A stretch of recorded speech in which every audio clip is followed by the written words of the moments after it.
Victor. ये नाम उस भूली बिसरी बस्ती की धूल भरी गलियों में गूंजता था जिसे लोग दहशत और सम्मान के मिश्रण से लेते थे। उसके जादू साधारण नहीं थे, उनमें एक अजीब सी सच्चाई होती थी जो लोगों को हैरान कर देती थी। विक्टर की पैनी नजर और दिलकश मुस्कान के पीछे एक राज था, एक अंधेरा जिसे वो दुनिया से छुपाता था। उसकी ताकत एक डील का नतीजा थी, एक खतरनाक सौदा जो उसने किसी अनजानी दुनिया की ताकत से किया था। लेकिन अभी के लिए लोग बेखबर थे। विक्टर के जादू के तमाशे से मैंत्रा मुग्ध थे, इस बात से अनजान थे कि हर हैरतअंगेज कारनामे के लिए उसने क्या कीमत चुकाई थी। विक्टर हमेशा से वो रहस्यमय शोमैन नहीं था जो वो अब था। उसने जिंदगी की शुरुआत एक आम लड़के की तरह की थी। इसी भूली बिसरी बस्ती में उसका जन्म हुआ था। साधारणता से घिरे जवान विक्टर को कुछ अलग करने की चाह थी, एक ऐसी दुनिया में जो उसे पीस कर रख देना चाहती थी। उसमें चमत्कार की एक किरण की तलाश थी। वो पौराणिक प्राणियों की कहानियां पढ़ता था, ऐसे जादूगरों की जो हकीकत को भी बदल सकते थे।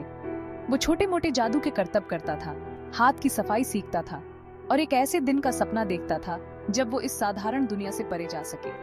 उसके माता पिता, मेहनती हाथों और थके हुए दिल वाले सीधे सादे लोग उसकी इस अजीबोगरीब रुचि को समझ नहीं पाते थे। फिर भी वो इस एहसास को झटक नहीं पाता था कि उसकी किस्मत में कुछ बड़ा लिखा है, कि जादू ही उसकी असली क्षमता को अनलॉक करने की कुंजी है।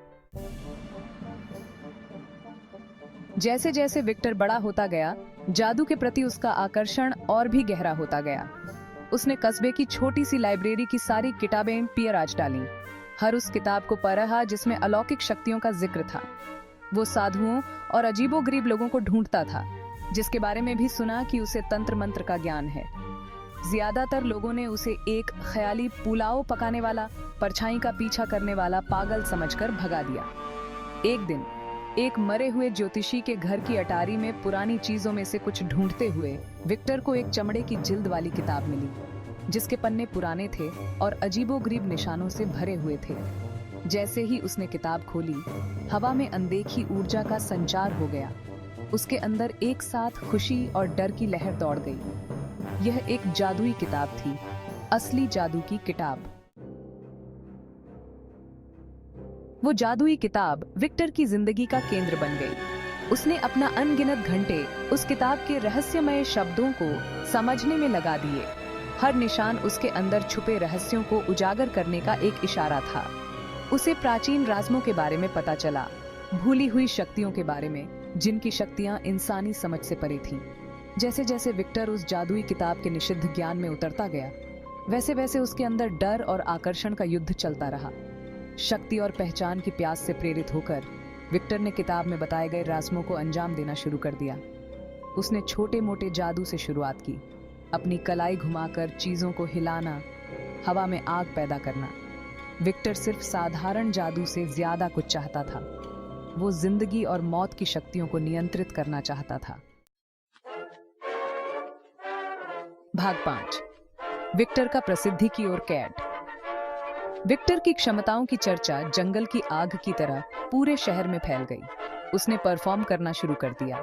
ऐसे ऐसे जादू दिखाता था जिनकी कोई व्याख्या नहीं थी।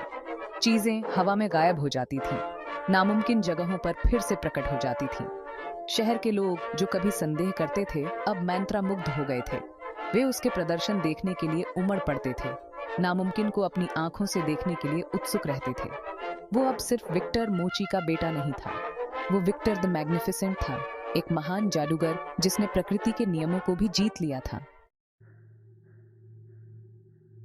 भाग 6। भूतों वाली रात। विक्टर अपनी नई शक्ति और भीड़ की दीवानगी से मदहोश होकर अपना अब तक का सबसे खतरनाक कारनामा करने का फैसला करता है। वो एक भव्य तमाशे की घोषणा करता है, एक ऐसा प्रदर्शन जो पहले कभी नहीं देखा गया, एक ऐसा प्रदर्शन जो इतिहास के पन्नों में उसका नाम अमर कर देगा। प्रदर्शन की रात जैसे जैसे नजदीक आई, लोगों में उत्साह चरम पर पहुंच गया। लोग अस्थायी थिएटर में खचाखच भरे हुए थे, उनकी बेसब्री साफ दिखाई दे रही थी। विक्टर चांदी के सितारों से करे हुए काले रंग के चौगे में मंच पर आया। उसकी आंखों में आत्मविश्वास और कुछ काला साया दिखाई दे रहा था। उसने अपने सामान्य प्रदर्शन से शुरुआत की। हर जादू पिछले वाले से ज्यादा प्रभावशाली था। फिर एक झटके के साथ उसने अपने सबसे बड़े जादू से पर्दा उठाया। विक्टर ने धीमी कर्कश आवाज में मंत्र पढ़ना शुरू कर दिया, जादुई किताब के निषिद्ध पन्नों से ली गई शक्ति के शब्द। भाग 7, शैतान से सौदा। मंच के बीच में धुएं का एक घूमता हुआ बवंडर दिखाई दिया, जो हर पल बड़ा और खतरनाक होता जा रहा था। तापमान गिर गया और थिएटर में ठंडी हवा चलने लगी। दर्शक, जो कभी तमाशा देखने के लिए इतने उत्सुक थे, अब डर और आशंका से देख रहे थे। बवंडर के बीच से एक आकृति उभरने लगी, लंबा और दुबला पतला, ऐसी आंखें जो भयानक हरी रोशनी से चमक रही थीं। वो बाहर निकला। उसका शरीर गर्मी की लहर की तरह झिलमिला रहा था। जैसे ही भूतिया आकृति ठोस हुई, दर्शकों के मुंह से एक साथ चीख निकल गई। उसकी उपस्थिति से अपार शक्ति और प्राचीन द्वेष का आभा मंडल फैल गया। विक्टर हालांकि उस शख्स की उपस्थिति से हिल गया था, लेकिन आगे बढ़ता रहा। उसकी महत्वाकांक्षा उसके डर पर भारी पड़ रही थी। उसने इस प्राणी को बुलाया था, उसे अपनी इच्छा के अधीन कर लिया था। किसने मुझे बुलाने की हिम्मत की? उस शख्स ने गरजते हुए कहा। उसकी आवाज थिएटर में गूंज रही थी। मैं विक्टर हूं, उसने ऐलान किया। मास्टर इल्यूजनिस्ट, मैंने तुमसे एक समझौता करने के लिए बुलाया है। एक समझौता कहते हो? बहुत खूब, लेकिन खबरदार इंसान, ताकत हमेशा एक कीमत पर मिलती है। भाग 8, एक बुरे सपने में फांसना। उस शख्स ने अपनी बात पर कायम रहते हुए विक्टर को अकल्पनीय जादुई क्षमताएं प्रदान की। उसके जादू हकीकत से अलग नहीं रहे। वो समय और स्थान में हेरफेर कर सकता था, गुरुत्वाकर्षण को भी चुनौती दे सकता था, यहाँ तक कि एक स्पर्श से बीमारों को भी ठीक कर सकता था। उसकी प्रसिद्धि दूर दूर तक फैल गई, उसके सबसे बड़े सपनों को भी पीछे छोड़ दिया। फिर भी हर गुजरते दिन के साथ विक्टर को एक बढ़ती हुई बेचैनी महसूस होने लगी। उस शख्स की उपस्थिति बनी रही। उसकी जागरूकता के किनारे पर हमेशा एक साया मंडराता रहा। उसके समझौते की कीमत, जो कभी दूर की चिंता थी, अब उस पर एक भूत की तरह मंडारा रही थी। उसके जादू, जो कभी आश्चर्य का स्रोत थे, अब उसके रहस्य के बोझ, उसके सौदे की भयानक सच्चाई से भारी लगने लगे थे। भाग 9, ताकत की कीमत। वो शख्स और ज्यादा बोल्ड होता जा रहा था। उसने मांगे रखना शुरू कर दी। उसने विक्टर को ज्यादा से ज्यादा खतरनाक और नैतिक रूप से संदिग्ध काम करने का निर्देश दिया। उसके जादू को आश्चर्य के स्रोत से डर और हेरफेर के साधनों में बदल दिया। विक्टर अपनी ही बनाई जाल में फंस गया। उसने खुद को असहाय पाया। हर गुजरते दिन के साथ उस शख्स की पकड़ उस पर मजबूत होती गई। उसका प्रभाव उसके जीवन के हर पहलू में रिश्ता गया। वह दुनिया से कट गया, खुद को अपनी हवेली में बंद कर लिया। अपने कर्मों के परिणामों से प्रतिवादित भीड़ की जयकार, जो कभी उसके कानों को सुहावनी लगती थी, अब आरोपों की तरह लगने लगी। उसकी क्षणभंगुर प्रसिद्धि के लिए चुकाई गई भयानक कीमत की याद दिलाती थी। उसे आजाद होना था, चाहे जो भी कीमत क्यों न चुकानी पड़े। भाग 10, मुक्ति। विक्टर उस समझौते को तोड़ने का कोई तरीका खोजने के लिए बेताब होकर उस जादू की किताब में फिर से डूब गया। दिन हफ्तों में बदलते गए। जैसे जैसे वो समय के साथ दौड़ लगा रहा था, डर उसकी सूझबूझ को कम करता जा रहा था। उस शख्स ने उसकी अवज्ञा को भांपते हुए और भी खतरनाक रूप धारण कर लिया। उसकी उपस्थिति उसकी आत्मा पर भारी पड़ रही थी। आखिरकार एक अनंत काल की तरह लगने के बाद विक्टर को एक रस्म मिली, एक खतरनाक और जटिल मंत्र, जो उस शख्स को वापस उस ईथर क्षेत्र में भेजने का वादा करता था जहां से वो आया था। यह रस्म जोखिम से भरी थी। जीवन और मृत्यु के बीच एक नाजुक रिश्ता था, लेकिन विक्टर जानता था कि यही उसकी एकमात्र उम्मीद थी। उसने आवश्यक कलाकृतियां इकट्ठी की।